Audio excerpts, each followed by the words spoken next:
I want to sharpen one of my wood turner scrapers, and I have to put it on an angle like this to the stone. So I'll need to adjust this bracket here.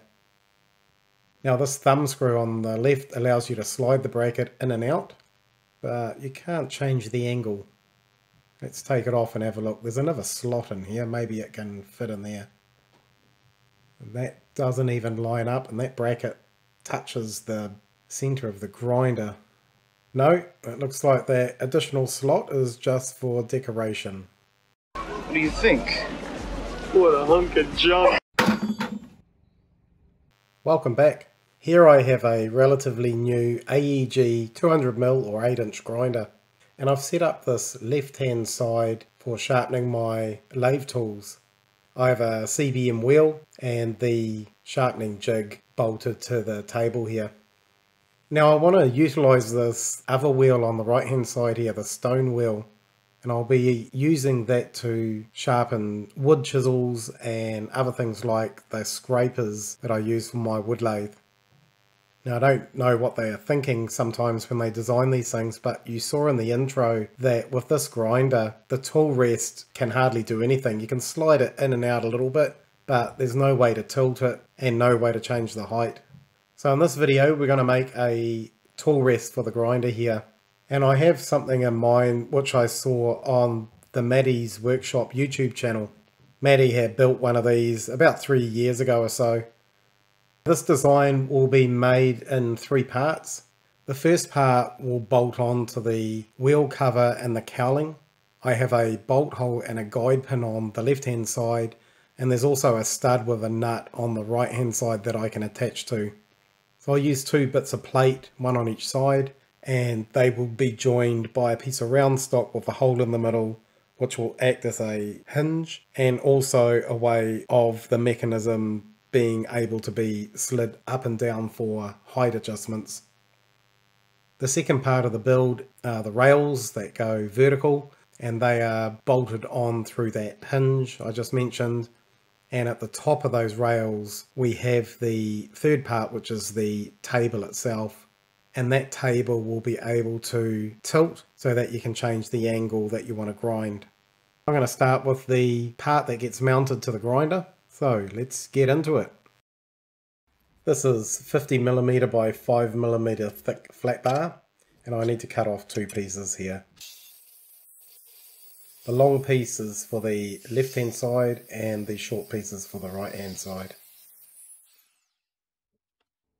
Here are the pieces. There's a mounting bolt on the left and also one on the right as well. There's also a pin at the back, so I can't push these in. The next step is to cut a slot in here, and then these will be able to slide in, and I'll have to do the same for the other side, and the slot will have to be a bit higher because the bolt's in a different position there.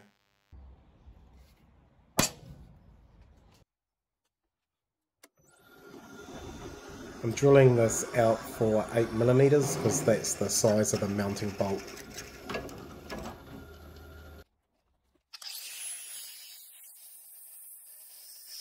I am very carefully cutting up the 2 lines so that we have a nice even groove.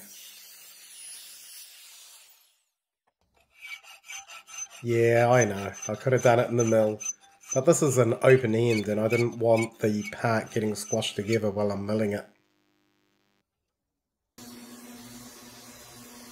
Now I needed to cut this corner and round off the end of it. That's so it can clear the housing on the grinder.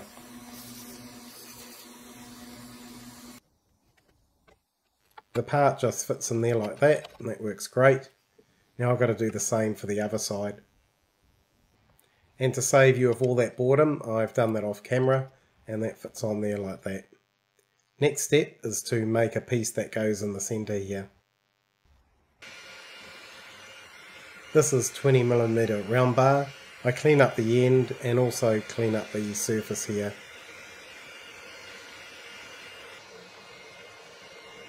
Now I drill a 8mm hole through here, and this is for the hinge. The part fits in there like that, and that fits not too bad. Now these sides here, they seem to be a little bit bowed out, and I did try and put a washer in behind that pin at the back, but then that was sort of really towed in at the front, so that wasn't going to work. I think I'll leave it how it is. The next step is to drill an 8mm hole in both of these side plates. This allows me to bolt the part together so I can weld it. There it is bolted together, and I had to put some shims in here. I made this centerpiece a little bit too short by about 6 thou, so that's going to space it out, and hopefully I can weld there, and then these side plates will be the right distance apart. It fits on there quite nicely. So over to the vise, and I'll weld those plates on. And then I do some final shaping here on the belt grinder. Now I figured out what the issue was with this alignment. There's a little head here that was poking out for this bolt. So I ground it down with the grinder, and now it's nice and straight. And the finished bracket fits on there perfectly. Now the next step is to make the tilting table or rest at the top here. This is 65 by 16mm flat bar, which I'll use for the table. I start by cleaning it off and machining it nice and square.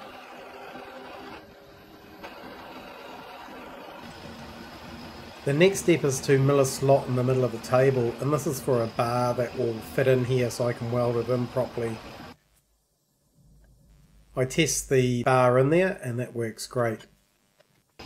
Now I have flipped the part over and I'm milling another slot which is the same size, but I'm doing this one a little bit deeper. And this is for the guide that we'll use on the tool rest.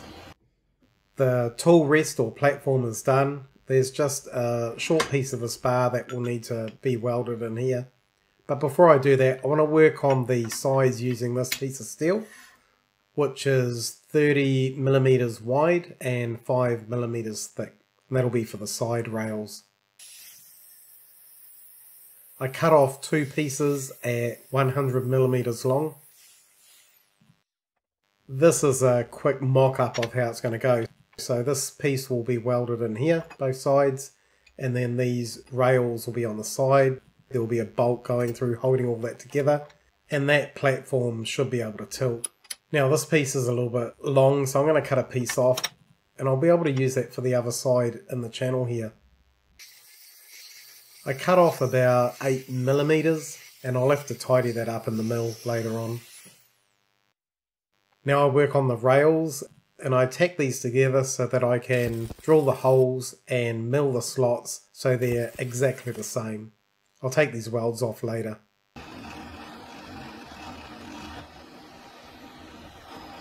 I clean up both edges in the mill, and then I drill out an 8mm hole at the top.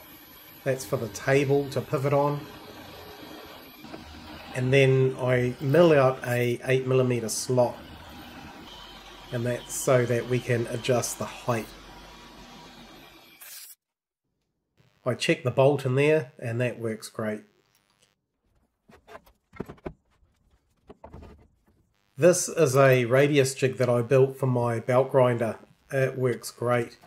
I've taken all those other pins out because I'm using the 8mm pin here, and basically you just grind on the left side and the right side until you have a good radius. I'm grinding that weld off the other end, that's so I can easily separate the parts. They don't come apart that easily, so I've got to get the screwdriver in there. This is how the side rails are bolted on. I need to put a little block in here, probably smaller than this, and that'll be welded in, and that'll stop this from doing this type of movement. Now this block needs a 8mm hole drilled through here, and it will fit in here once I take it down a little bit further. and there will be a bolt that goes through here. And of course it'll be welded to the bottom of the table. And then the table will be able to pivot.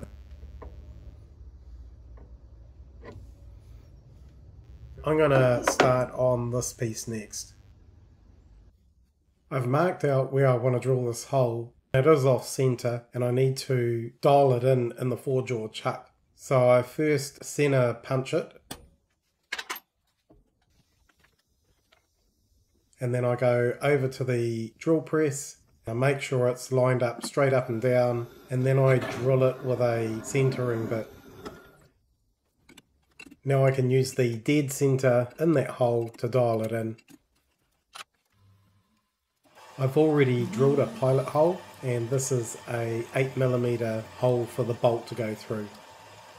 The next step is to weld it onto the table or platform, and I'm making sure it is centered. Then the block is welded in place under the table, and that completes the table. Now I'm welding on a piece of plate to join the 2 side rails at the bottom here. This will stop the side rails from twisting. I assemble the platform on the grinder, and I'm marking out where I need to mill a little cutaway for the wheel. I've set this up in the mill on an angle, and that is so the table can go up against the wheel quite closely. Now my camera mount broke, so when I start milling this it bounces all over the place because it's on the tripod, so I kind of do this off camera.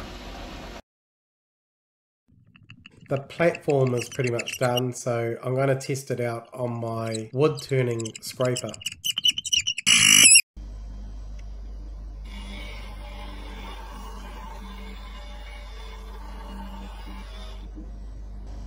That looks really good. I'm very pleased with that. The last step is to make a sliding guide so I can sharpen things like lathe tool bits. I need to mill this down to under 5mm, and I've got it only held in by about 2mm here, so I take very light cuts. I square the ends off, and then I need to drill and ream a 6mm hole down the centre. I turn that part over and I countersink the other side. That 6mm hole is for this bolt to go through the middle, and I can position this where I need it, then cut it off, and I'll weld in that countersink that I've made. That part fits into the recess, and then there will be a guide that will be able to pivot here so we could set the angle that we need. I found another piece of steel for the guide. It was a little bit thick, so I need to cut a piece off, but I really need to change these vice jaws because this started to move. You can see they're all beat up a bit there. So I was able to put it in the vice a different way and cut the piece off. I clean up the ends on this piece, and then I go ahead and drill and ream a 6mm hole for the mounting bolt. The bolt is placed at the correct length and I weld that in there. Then the excess is cut off, and then I go to the belt grinder and tidy up the weld. This is how it all fits together, and you can set whatever angle you want on this and then just lock down that lock nut. That slides nicely in there, and I use a nylock here so that it does not come undone. Here I'm sharpening one of my high-speed steel lathe tools, and I have to say that came out brilliant.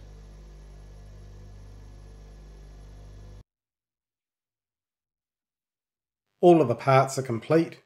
The last step here is to clean them up and put a finish on them. I start by giving them a good clean off with some acetone.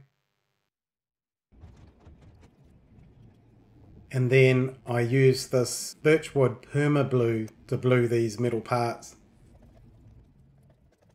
This stuff is quite good. These metal parts turn black very quickly in this solution.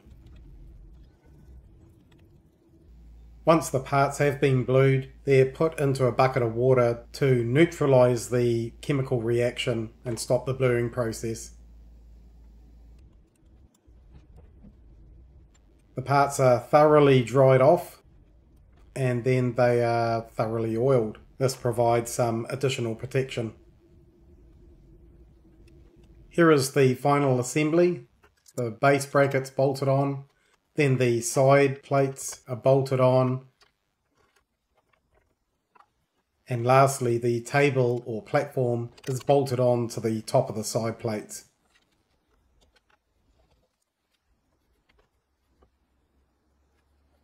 I also assemble the guide. I went back to the belt grinder and gave this a quick lick, and that's come up quite nice with the silver and the black colour. Now the tool rest is totally adjustable. You can set up quite a steep angle and bring the table right in close to the wheel, or if you want to have a more shallow angle, that's easy to be adjusted as well. The levers on the left and right are the spring-loaded type. They're quite good because you can move them out of the way after you've tightened up the part. So that's the tool rest or tool platform completed. As you saw earlier, I did do some grinding on a wood turning chisel and one of my lathe tool bits, and it worked really well. This is going to be very useful in the future for sharpening tools, etc. So I hope everyone has a great day, and once again, thanks for watching.